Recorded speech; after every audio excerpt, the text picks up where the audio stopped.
Assalamu alaikum everyone. Welcome to the new lecture of for this week, the third lecture of this week. I know that now every week you have 40 minutes lecture, which is more load for you people.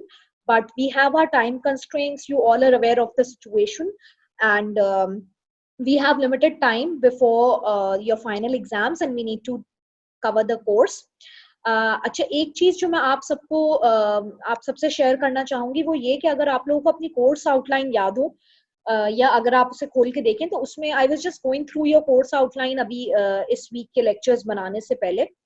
तो उसमें यह है कि and में आपका writing और research article है। ये वो आउटलाइन है जो आपकी यूनिवर्सिटी की तरफ से अप्रूव थी और हमने शुरू से इसी को ही फॉलो किया है ऐसे राइटिंग तक।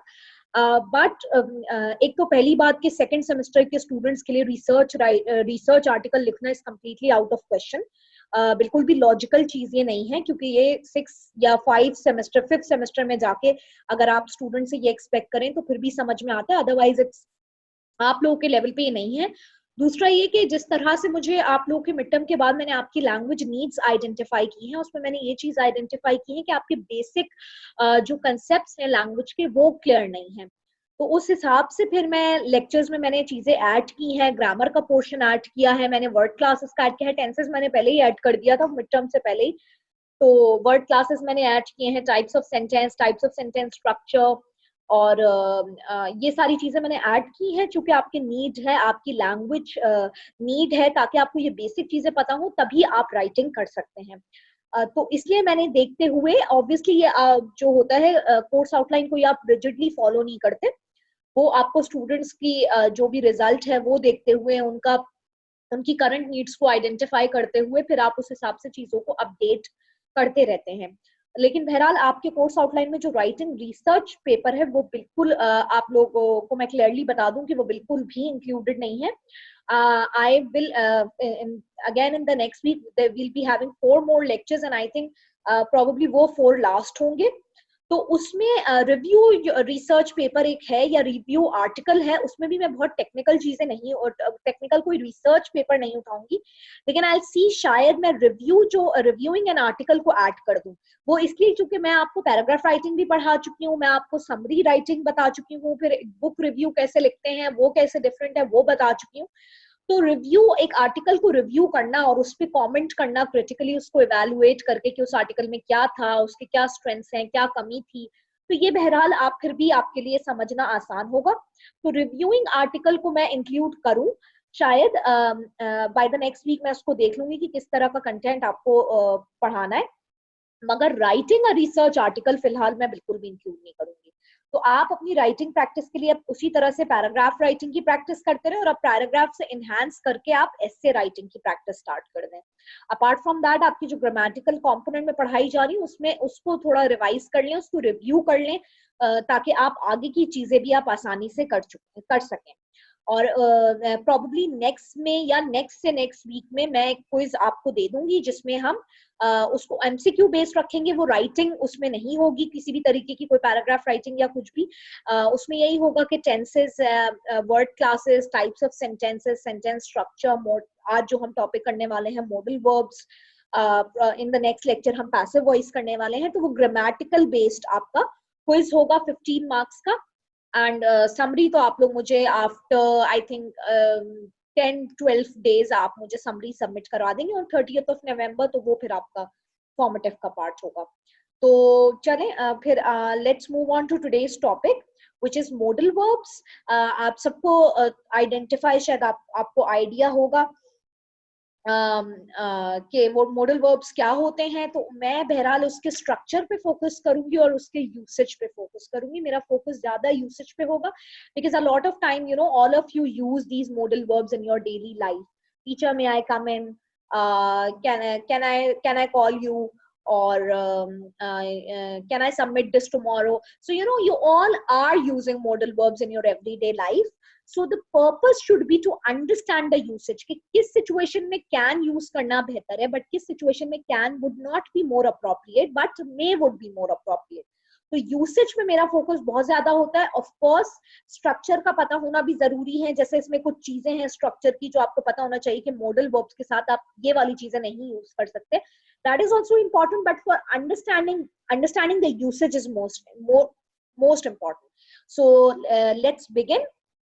Okay, what are modal verbs? Basically, they are auxiliary verbs, and they, tend to provide some additional meaning, and also they give specific meaning to main verb of the sentence.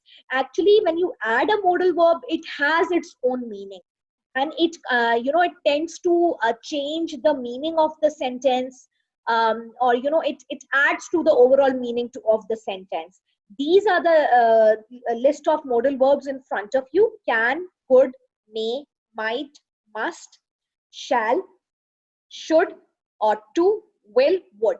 Now you all are probably familiar with these words, but a lot of time you have a little bit confusion about their usage. When should I use could? When should I use can?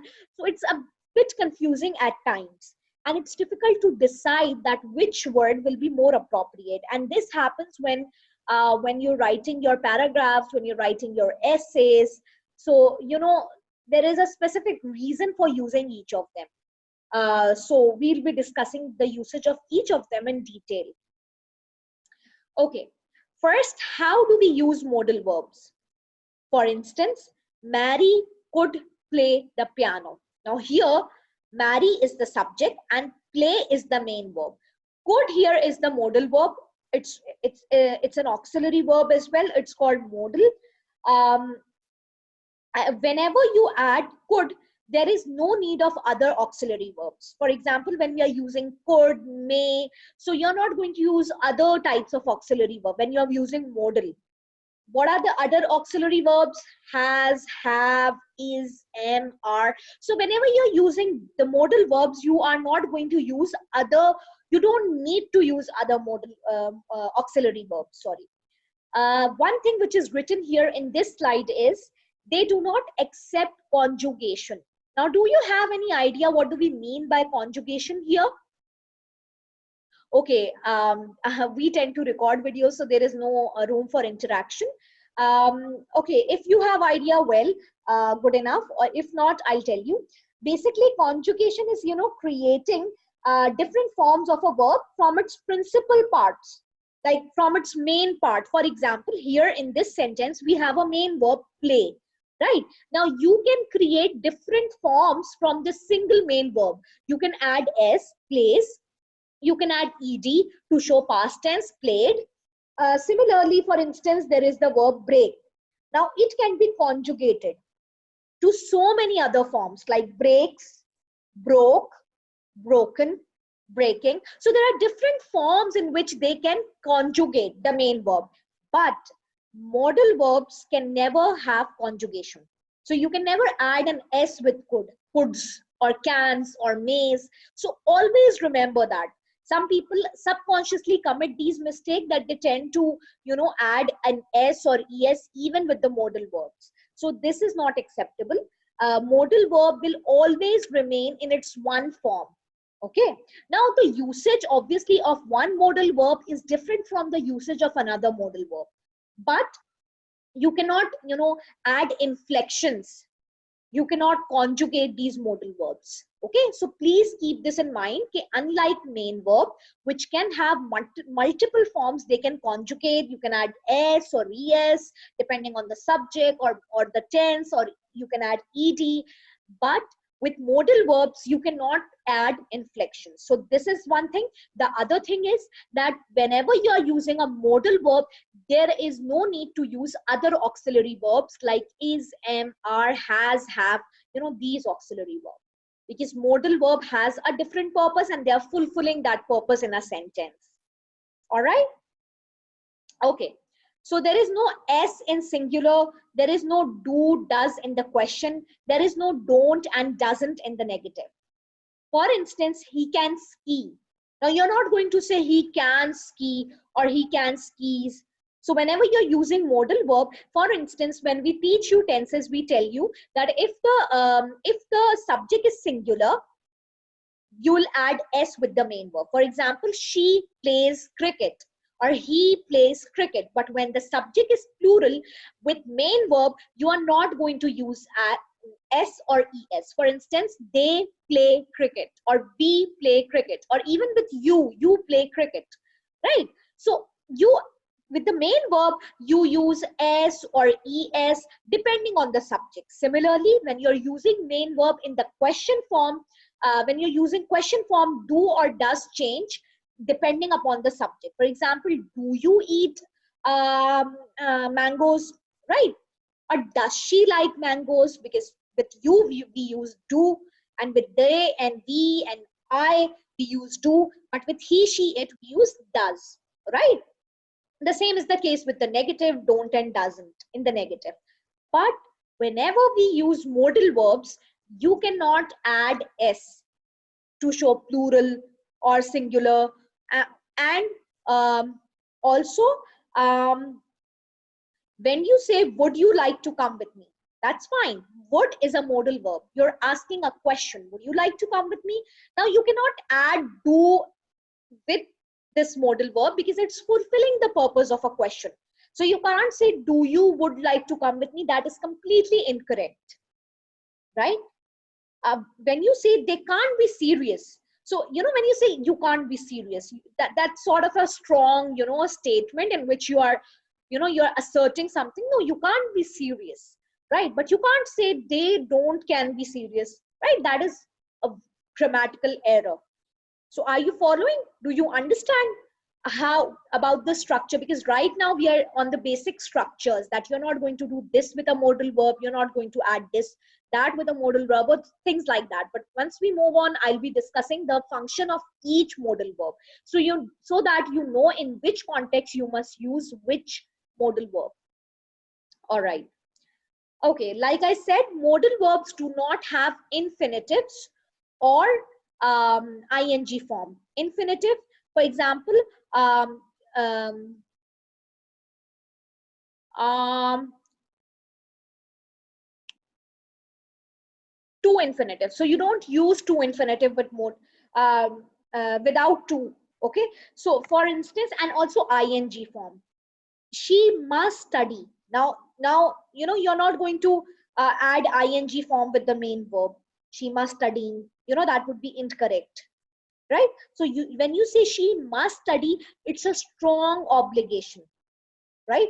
As if she must do that. This is highly not only recommended, it's kind of it's a necessity, it's an obligation, right?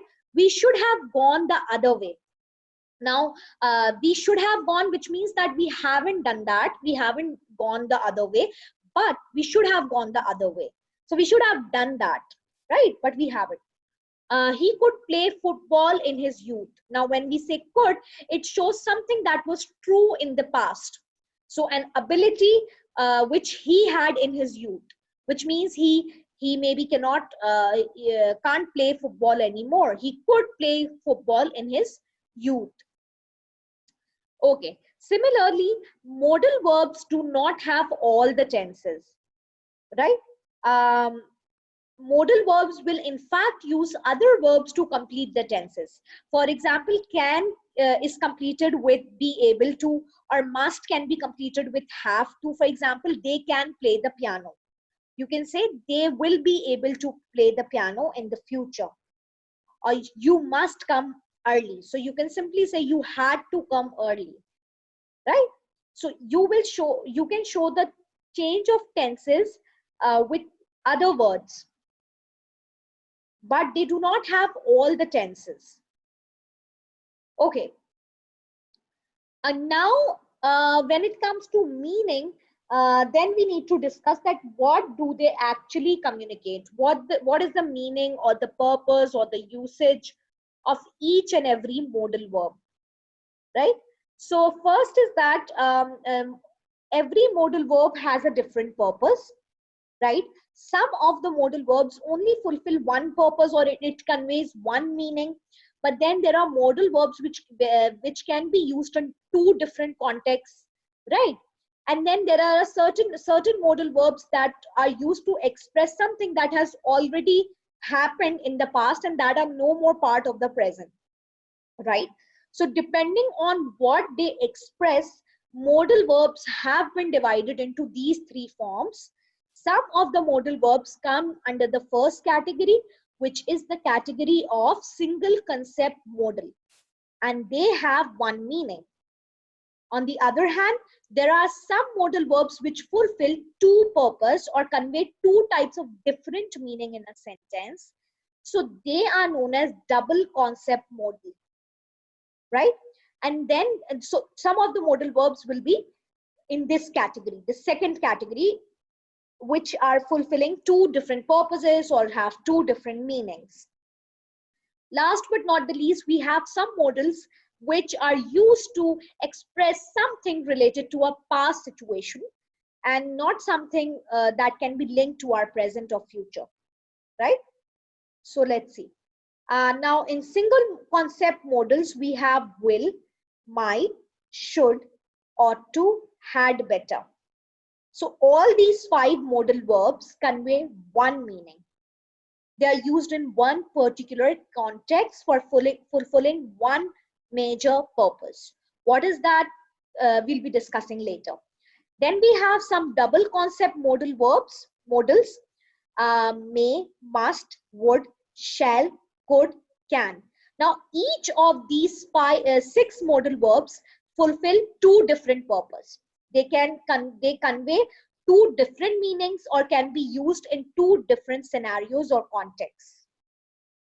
Then in the third category, we have would have, could have, might have, should have, may have, must have. So all these six modal verbs are known as modals in past, and these six are used to represent a situation or a context or something that has happened in the past. So they have this specific function. All right. Okay. So first, let's look at the concept or the meaning that single concept modal verbs convey. For instance, first we have will. Now you all are familiar with tenses, and even I did tenses with you so that you could revise your tenses, knowledge of tenses. We all know that whenever we are using future, I will do that, I will study, I'll prepare for exams, I'll cook dinner, I'll read a book, I'll work on my assignment, I'll write a research paper. So whenever we are planning to do something in future, something that we have not done yet, we use will. So will is also a modal verb, and it basically represents something that you intend to do in future, something that has not already happened, something that is not happening right now, but something that you intend to do in future. For instance, Joe will travel to New York next week, right? So here Joe intends to travel. He hasn't traveled yet. He's not traveling right now. He will travel to New York next week. So the function of will modal is only one, and that is to represent or refer to events that one intends to do in future. Then we have might. Now might refers to small probability. Probability क्या होती है कि chance, कि कितना chance है किसी चीज के होने का. तो अगर बहुत ही कम probability है, आप अंदाजा लगाते हैं, ठीक है, chance कितना है. तो जब किसी चीज की probability बहुत ही कम होती है, तो उसके लिए उस situation में आप might use करते हैं. For instance, I might move to Canada someday. Right? Someday might shows that there are chances. I plan to do that. There are chances. There is a probability, but the chances are quite low. Right? There are not very high chances of me moving to Canada anytime soon, which means there is nothing cogent right now, which on the basis of which I can say that yes, I will be moving. No, I think I might move to Canada someday. Right? So I have an intention of doing that, but the scenario is not as such that I'm definitely going to move. No, there is a chance, but a very little chance, right? So can you think of some sentences where you can use might? For instance, I might become a chef someday. Now I do like to cook. I do cook in my daily life, but obviously my chances of becoming a chef are very minimal. So, and also I've just given this example, but also I don't have any intentions of becoming chef. But let's say someone who cooks well, and who cooks in their everyday life. So I'm just saying that there is a small probability that I might become a chef someday. Okay, this doesn't actually apply on me. I'm just giving you an example because I don't even plan to become a chef. Okay, so you can think about your situation. You can pause this video right now, because if you keep on doing things while you are listening to the video, तो उसी वक्त आपकी practice भी हो जाती है, क्योंकि बाद के लिए फिर आप चीजें करना, time निकालना और वो सारी चीजें मुश्किल होती है. So you can pause the video and you can think about something जिसकी probability तो है, लेकिन बहुत कम probability है, right? For instance, if I say I might visit you people someday, so obviously इसकी probability बहुत कम है, right? Okay, now should is only used for recommendation. You should go to the doctor, right? So it's my recommendation. I recommend you, I suggest you to go and visit the doctor. Similarly, if I say tell you people, you should study now, you should listen to the video lectures, you should complete your task on time, you should practice after every class. So these are my recommendations for you. So this is what the purpose of should is, right? And also should is used in a question form as well. Should I come with you? So asking something that is something else, but if you see should in a sentence, in a imperative sentence, in a statement, it's used for recommendation. Similarly, we have another modal, which is ought to. Ought to also sort of convey a recommendation, but it's more formal, and also it's used less as compared to should. We mostly use should, but ought to is also a recommendation, more formal recommendation. We ought to know about first aids, right? Okay, so when we say had better, it's a warning. I had better study or I'll fail the test. So you all better study or you will score less, right? So it's a sort of a warning. I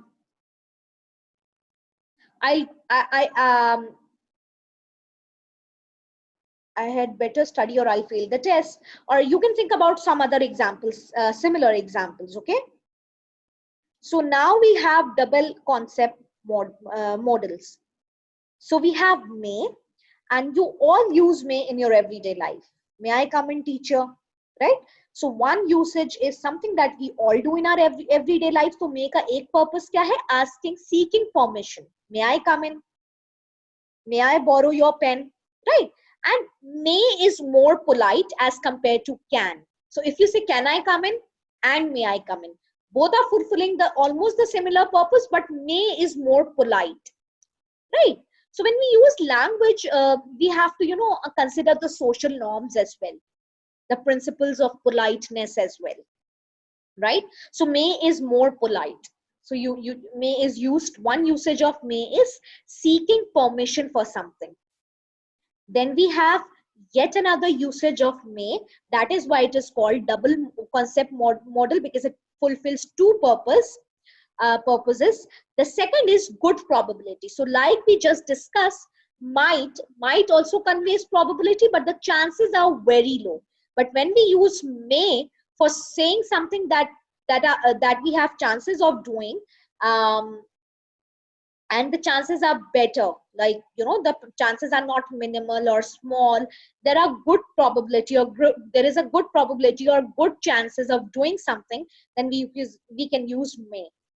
We may visit Mexico this summer, which means we are working on it. We have the budget, we have already started planning, so there are chances, and there are high chances, there are good chances that we may. Obviously, when we say may, thing is the plan is not 100% sure, because if it's 100% intention and you plan to do something, then you say we will visit Mexico this summer, which means you have a proper plan of future, something that you wish to do in your future. but may doesn't obviously tells that there are chances, there is not no 100% surety, but still the chances are good. So we may have final exam from second week of December. Right now, obviously there is a good probability considering everything, the way things are going in this semester. But obviously, until unless we have the timetable with us, we cannot say anything for sure. But we may have final exams in the second week of December. So there are high chances and high probability for this, right? Then we have must. So must is basically used to convey responsibility. You must do that. You must study. You must spend time on your studies as a student, as a university student. You must be more responsible as a university student. You must take ownership of your studies, of your actions as a university student, right? So it's your responsibility. So we have an example: everybody must pay taxes. There are no exceptions. It's everybody's responsibility to pay tax, right? But then we have another usage of must, which is used to convey assumption. Assumption means that you're assuming something. You don't know about something, you're just guessing, right? जैसे हम उर्दू में भी कहते हैं ना, वैसे तो मैं अमूमन इंग्लिश टू उर्दू स्विच नहीं करती, मगर जैसे हम आपको समझाने के लिए, आप रिलेट कर सकें उसके लिए, कि आज वो आई नहीं, पता नहीं आज क्यों नहीं है, बीमार होगी शायद, या बीमार होगी यकीनन, वरना वो छुट्टी नहीं करती है, राइट? तो हम इस तरह से बातें करते हैं ना कि वो तो बिल्कुल छुट्टी नहीं करती, वो बीमार होगी यकीनन, राइट? तो इसी तरीके से हम अस्यूम कर रहे होते हैं, हमें पता तो नहीं होता 100%, हमारे पास कोई फैक्ट तो नहीं हमें पता है ना, हमारे पास 100% वेरीफाइड इन्फॉर्मेशन तो नहीं है, अनलेस कोई बता दे और कोई सिक लीव हो और लोगों को पता हो, लोग खुद बताएं आपको, लेकिन हम अंदाजे लगा रहे होते हैं, ठीक है? हम अस्यूम कर रहे होते हैं अपनी तरफ से। तो जिस तरह से हम लगाते हैं ना अंदाजे, तो इसी तरीके से इंग्लिश में उसको असम्पशन कहते हैं। So for instance, your friend doesn't arrive to the class and you say, she didn't arrive, she must be sick. So, you're kind of making assumptions or you're predicting, right? So, आप अपनी तरफ से अंदाजा लगा रहे हैं। तो एक तो पर्पस मस्ट का ये है कि एक सिचुएशन ये होती है जिसमें आप किसी को कह रहे हैं कि you must do this, तुम्हें तो ये लाजमी करना चाहिए, right? तो वो आप बता रहे हैं कि you're conveying somebody's responsibility. You must take care of your younger siblings. अपने छोटे बहन भाइयों का ख्याल तुम्हें करना चाहिए, right? So you're conveying responsibility. तो एक यूसेज तो ये हो गया। दूसरा यूसेज है assumption. She isn't up yet, she must be tired, right? वो अब तक उठी नहीं, यकीन वो थकी हुई होगी, right? तो दूसरा ये है कि आप assume कर रहे होते हैं, ठीक है? Now we have would. Now again, these are double concept models, and we have two usage of would as well. One is it is used to refer to past situation. For instance, when I was young, I would play soccer. अच्छा, ये जो models की knowledge है ना, ये आप conditional sentences हम use कर रहे होते हैं, अपनी राइटिंग में भी कर रहे होते हैं। if I were you, I would be more careful while driving. तो ये कंडीशनल सेंटेंस है कि अगर मैं तुम्हारी जगह होती तो मैं और ज्यादा केयरफुल होती ड्राइव करते हुए, right?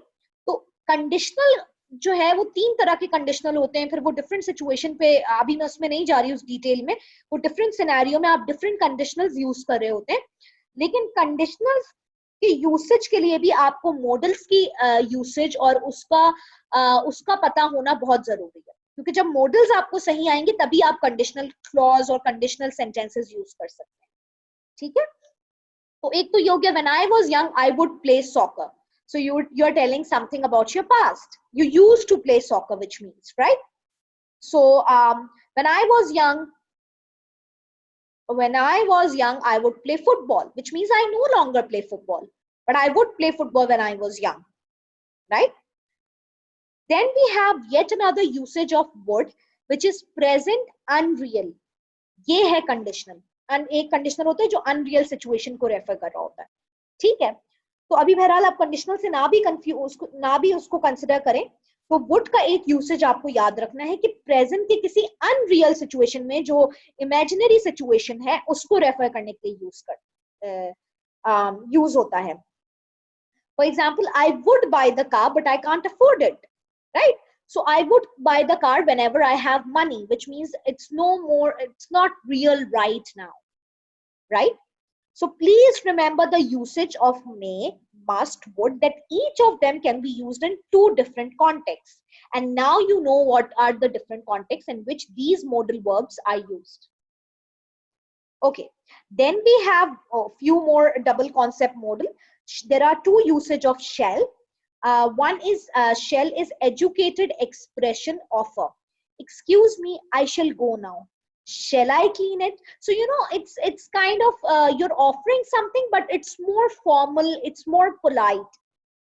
Shall I come with you? Shall I help you? You know. Then we have another purpose or another usage of shall, according to which it refers to an obligation that is based on some sort of agreement or contract. So in a contractual obligation, the company shall pay on January 1st, right? The court shall decide in favor of the victim or something like that. So it's mostly used in formal documents or formal official conversation as well, because it represents something, a sort of obligation that is contractual in nature. Then we have could. Now, could refers to unreal ability, right? Something that you could do, but obviously you don't have the ability. So it's unreal. I could go if I had time. If I had time shows that I don't have time, which means I can't go, right? So could is something that I could do something if I had time, which means I cannot do it right now in my present. So unreal ability. Then we have could, which refers to past ability. For example, she could play the piano. I could play the violin, right? Which means I can't play it anymore. Or I could speak Arabic, or I could speak Chinese, which means I used to maybe study when I was a kid, but I can't speak it anymore because I left using it. So I'm out of practice, right?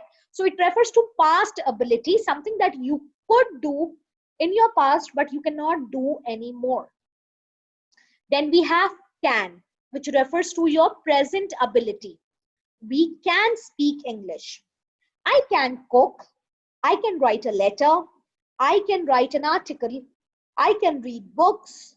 I can read one book in a month, right? So it refers to something that you're able of doing. I can listen to all the lectures on time. So, something that you can relate to. So this is one usage. The other is permission. Can I have a candy? Can I have a pen? Can I borrow your pen? So this is a common usage, at least ये तो आप लोगों को पता हो. So if you revisit these may, must, would, shall, could, and can, always remember these 6 modals are double concept modals. They are used in a specific situation. So in order to use them correctly in your writing, you must be familiar with their usage. All right. Now let's talk about, so this is a chart, and you can draw this chart in your notebook or in your lecture notebook, and you can come up with different sentences. So this is a very good way of practicing for modals, right? So you can make this chart and you can directly write sentences. So this way you'll practice for each modal. तो आप यहाँ पे सारे modals लिख लें vertical column में, जैसे यहाँ पे लिखा हुआ है, और फिर आप probability, possibility, ability, permission, obligation या offers इसको लिख लें आप. तो फिर आप देखें कि आपको कितना retain आपने किया है, कितना आपको समझ आया.